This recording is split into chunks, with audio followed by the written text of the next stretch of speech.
Hello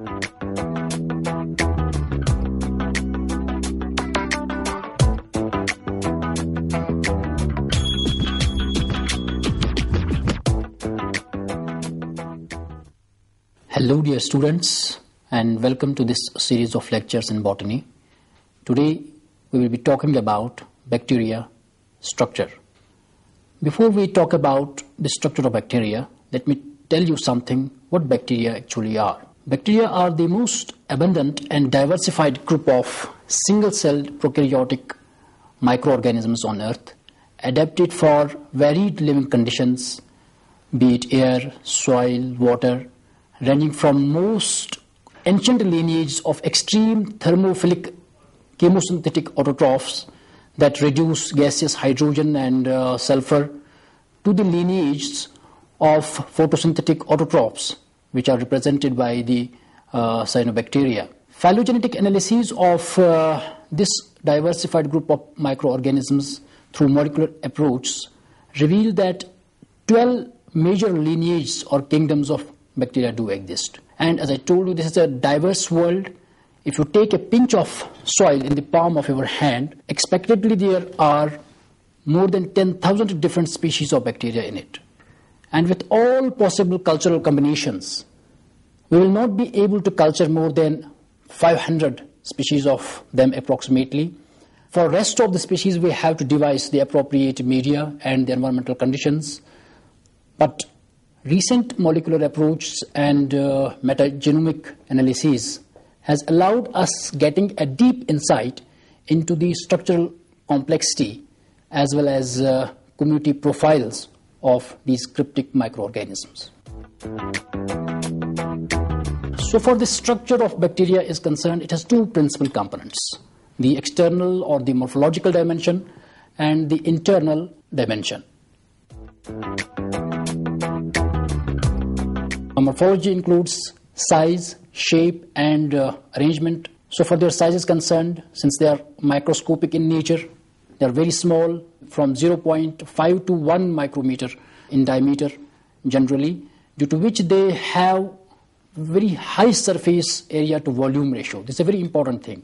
And this surface area to volume ratio being high compensates for their so many functions which rest of the organelles such as mitochondria, chloroplast, or other membrane-bound organelles do in eukaryotes, keeping in view their small volume. And so for the shapes of the bacteria are concerned, they fall in three principal shapes.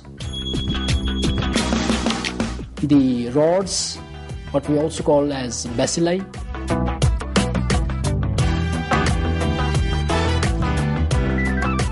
the spheres, what we also call as cocci,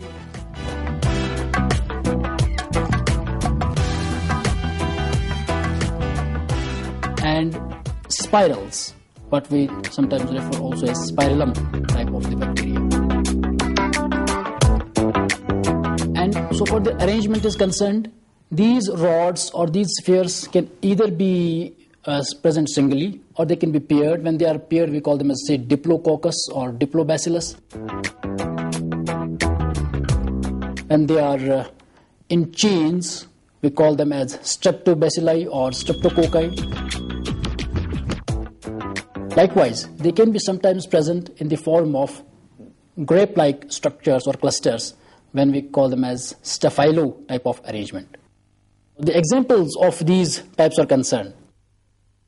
Rods also vary in shape and they can be slender, for example, in case of typhoid fever causing bacterium, or they can be rectangular, as in case of the anthrax causing agent, or in some cases they are club-shaped, for example, diphtheria bacteria.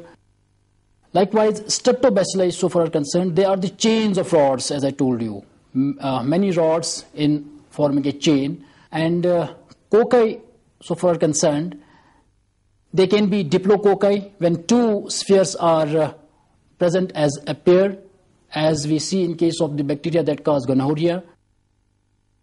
And streptococci when they are present in the form of the chains.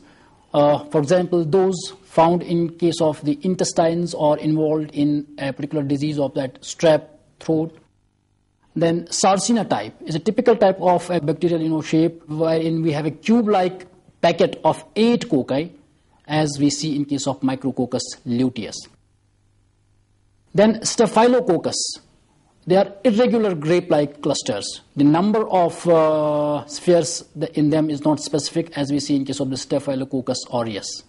And there is again a term, related term, Staphylospirillum, when we have grape-like clusters of spirals. And then another principal shape of the bacteria, as I told you earlier also, is the Vibrio or the spiral bacteria, which may either be curved rods, as we see in case of the Vibrio cholera, or they may be corkscrew shaped, for example, spirochetes. So far the internal dimensions are concerned, or the cell structure of the bacteria is concerned, there are n number of components of this bacterial cell, starting from, say, outside inwards. If we go, if bacteria are motile, they have flagella, the locomotory organs, they have the pili for attachment, then they have a layer of depositions outside the cell wall in the form of the capsule. Then there is a cell wall. Inside the cell wall there is a plasma membrane. Then there are some other membrane-like structures, what we call as mesosomes. Of course, some people refer them as artifacts. Then there are some specific kind of things in, say, gram-positive bacteria only, not in the gram-negative bacteria, as teicholic acids. Then lipopolysaccharides are an important component of their cell wall. Then there is a matrix of cytoplasm, wherein we do not have the membrane-bound organelles, but we do have ribosomes of, say, 70S type, then some inclusion bodies, and some spores, and so on and so forth. When we compare the structure with the eukaryotic cell, we do not find in them a well-developed nucleus. We do not find in prokaryotes or in bacteria the membrane-bound organelles. So, relatively speaking, it is a simpler cellular level of organization. Well, let's talk about these bacterial structures or the components of a bacterial cell one by one in some detail. First, let's talk in some detail about the flagella. As I told you, flagella are the appendages that help in motility of the bacteria or in movement of the bacteria from one place to the other. And about half of the all known bacteria are motile due to the presence of flagella. And these flagella vary in number as well as placement, and their arrangement, let me tell you, is an important basis for bacterial classification. For example, when we have only one flagella at one end of the bacterium, we call it as monotrichous, as we see in case of the Pseudomonas aeruginosa.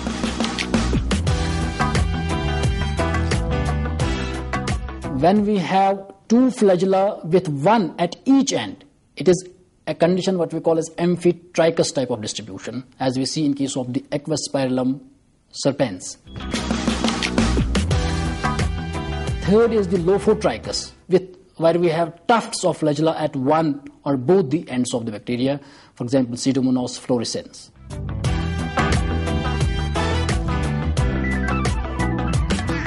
And another condition is Peritrichous, where we have flagella present all around the body, as we see in case of the Salmonella typhi.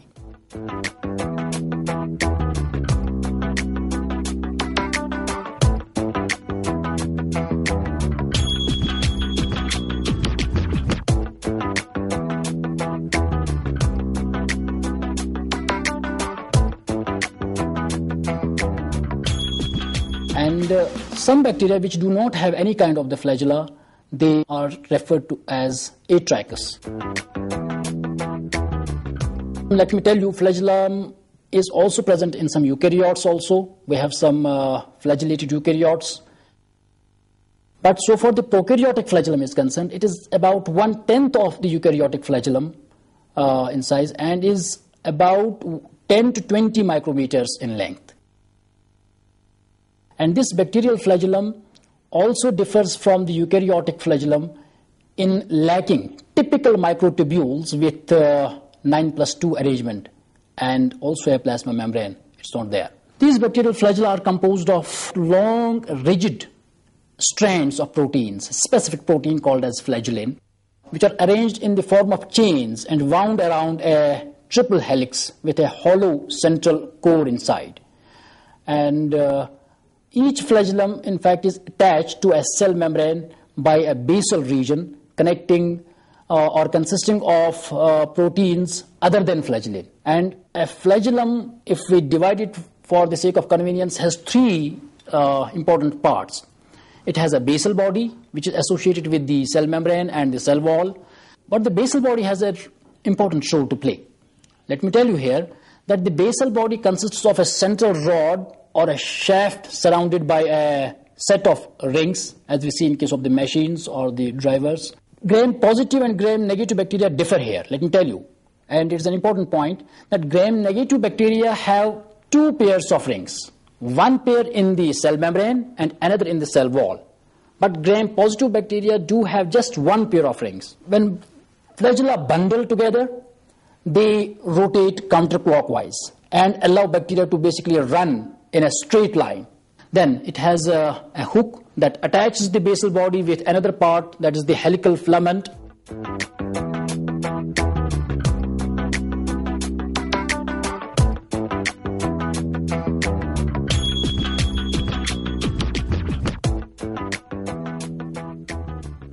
Related to flagella is a structure what we call as pili. Pili are hair-like structures which are composed again of a specific protein or protein subunits called as pilin. And they are hollow, non-helical, tiny filamentous appendages that are thinner, shorter, and more numerous than flagella. Let me tell you here that so for the functions of the pili are concerned, they are not involved in movement. Of course, they look like flagella, but as I told you, they are shorter. But their function is to allow attachment of the bacterium to the other bacteria and even to the other surfaces. And the second important function is that they help the bacteria in conjugation for allowing the genetic material to pass on from one bacterial cell to the other, what we specifically call as apili or sex pili. The former, which help in the attachment, we call them as attachment pili, or fimbri also at times. This was about the flagella and the pili. Now let me tell you again here. Outside the cell wall, there is a deposition of several things, and we have certain terms that you see in books generally, like capsule, slime layer, glycolcalyx, to explain these things. So for the capsule is concerned, a sticky, gelatinous and protective layer is capsule, which is formed from the polysaccharides, different kinds of polysaccharides, and even polypeptides or both surrounding a cell wall. It's found only in certain bacteria, not in all the bacteria. For example, mostly it is found in bacilli and cocci and not in the spiral type of the bacteria. All-inclusive term for all kinds of depositions, especially the polysaccharides containing different kinds of substances which are found external to the cell wall, from thinner slime layer to the thicker capsule. An all-inclusive term is glycolcalyx, and it is a currently acceptable term for all kinds of depositions surrounding the cell wall. Glycolcalyx, or the capsule slime layer complex, has some important functions to play in case of the bacteria. The most important function is that it serves as a buffer between the cell and its external environment. The second important function is that it prevents the cell against drying and dehydration because it has high moisture content in it. The third important function is it helps bacteria to trap nutrients, and of course it also protects nutrients basically to flow away from the bacterial cell. Another important function is that it also facilitates disease establishment because, so for the encapsulated bacteria are concerned, they cannot be easily phagocytosed by the host defense mechanism. Now we come to the cell wall, a very, very important component of the bacterial cell. And in fact, it is the presence of the cell wall that is very important because this cell wall, of course, is present in all bacteria except mycoplasmas, which are also called as wall-less bacteria. The important and two principal functions, in fact, of the cell wall are, number one, that it determines the shape of the bacteria. Bacteria are able to have a particular type of a shape only because of this rigidity of the cell wall. Second important function is that it provides strength and prevents osmotic ruptures. These cell walls are generally made up of a typical kind of a polysaccharide, peptidoglycans, which is a complex of, in fact, amino acids and the sugars. And it is unique to bacteria, so far the composition is concerned. Otherwise, we have cell walls in plants also, but composition is altogether different. And that's why bacteria were separated from the plants. And this peptidoglycan comprises about 20 to 40% of bacteria in general. Of course, there are differences in quantum of peptidoglycan in gram-positive and gram-negative bacteria. The peptidoglycan polymer, what we also call as murine, is the single most important component of the bacterial cell wall, which is composed of alternating units of two amino-containing carbohydrates or sugars, N-acetyl glucosamine and second is N-acetyl muramic acid. Amino acids cross-link the N-acetyl glucosamine and N-acetyl muramic acid. And the peptidoglycan occurs in fact multiple layers connected by a side chain of 4 amino acids and forms a supporting net around the bacterium. However, let me tell you here that different bacteria can have different amino acids in the tetrapeptide chain as well as have different cross-links. But a principal distinction between gram-positive and gram-negative bacteria is that in gram-positive bacteria, third amino acid is generally lysine, which in case of gram-negative bacteria is diaminopalmitic acid. There is a clear-cut distinction between gram-positive bacteria and gram-negative bacteria. If we discuss them point by point, so for the important distinctions are concerned, in gram-positive bacteria, the peptidoglycan layer is very thick, but it is relatively thinner in case of gram-negative bacteria. Then we have a specific kind of substance, what we call as teicholic acid, which is in fact complex of glycerol, phosphates, and the ribitol, which helps in the attachment of OH and so on. This teicholic acid is present only in case of gram-positive bacteria, but not in case of the gram-negative bacteria. Then we have an outer membrane. Generally outside the cell wall, we do not have a membrane, but in case of gram-negative bacteria, we do have a membrane. In case of gram-positive bacteria, we do not have a membrane. And as a result of that membrane, the periplasmic space is absent in case of gram-positive bacteria. Periplasmic space is the space between the cell wall and the cell membrane. There are some specific kinds of polysaccharides, what we call as lipopolysaccharides or LPS, also call them as endotoxins, present on the walls of especially gram-negative bacteria, which are composed of lipid A and a polysaccharide. And these endotoxins are sometimes also called as pyrogens because they are the causatives of the fever, general fever. And their function, the function of these endotoxins is, since they are toxic, they are too toxic and they kill mice, they kill pigs, humans, or whatsoever the other types of hosts. Well, having discussed this cell wall structure, an important component that comes afterwards, just inside the cell wall, is the cell membrane.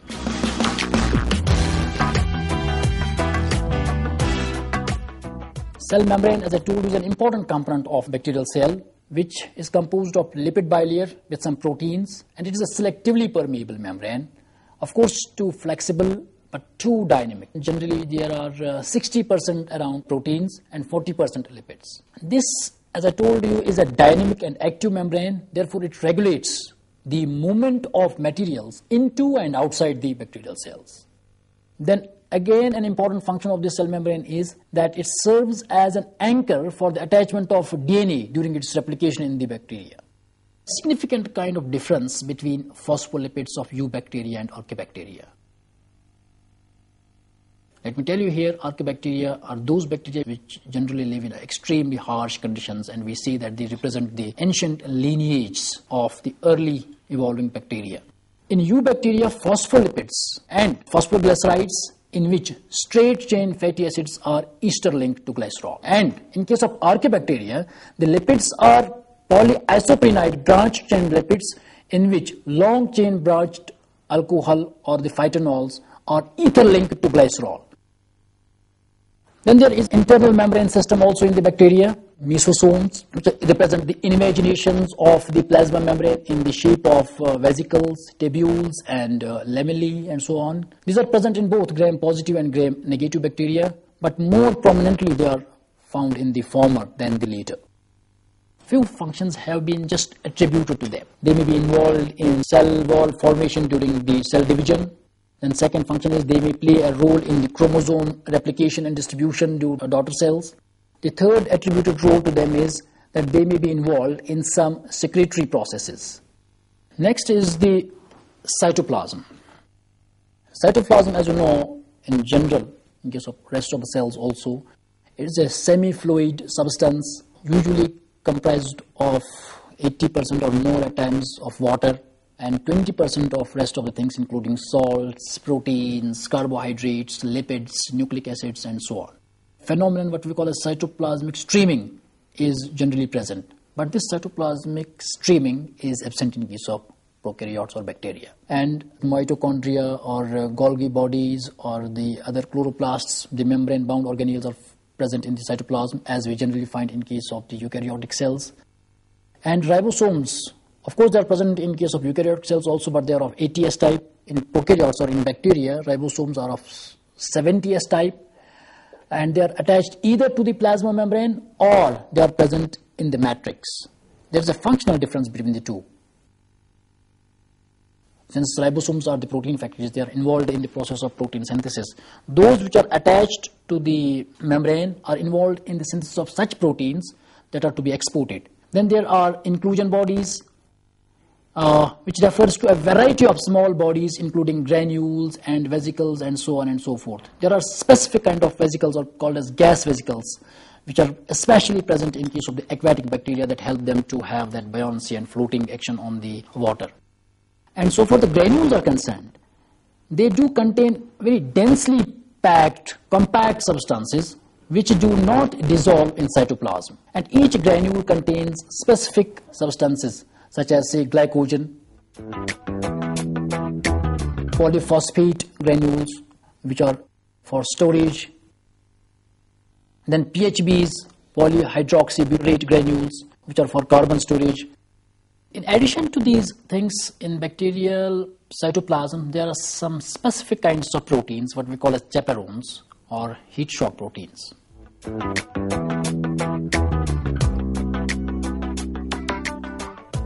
Let's now talk about bacterial genome, which is also present in the cytoplasm.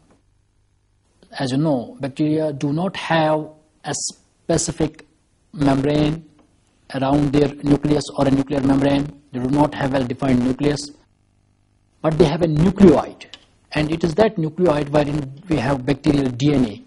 As in two locations it is generally found, in the circular chromosome, which may be attached to the cell membrane, or it may be present in the much smaller unattached circular plasmids. So far DNA is concerned, DNA is circular and it's haploid, and the advantages of this haploid or 1N DNA to 2N or diploid DNA are many. It's more efficient, it helps grow quicker, it allows mutations and adaptations to the environment quicker. The plasmids have a specific importance. Plasmids are the extracircular DNA, and they are involved in the antibiotic resistance of these bacteria. At the last, let's have a word about endospores, which are specific kinds of spores formed under very harsh environmental conditions, and they are very resistant to heat, irradiation, cold, and other kinds of stresses. Even if we boil these spores for 1 hour or so, they will be still viable in most of the cases. And it takes bacteria both time and energy to make these spores. Their location in bacteria is very important in their classification, whether they are central, they are subterminal, or they are terminal, and so on and so forth. And these endospores are used for some specific purposes. For example, Bacillus stereothermophilus spores. They are used for quality control of heat sterilization equipment. Likewise, Bacillus anthracis spores are used in biological warfare. And so far their structural complexities are concerned, they vary in their shape, in size, in their forms, and in their arrangements, and so on. To conclude with, let me tell you that this diverse world of bacteria is structurally also very complex, and we have detailed so many structural components that are important in case of the bacteria. And I hope this might have given you a good insight of the understanding of the bacterial structure. To talk about the next things, we will meet in the next lecture. Till then, goodbye.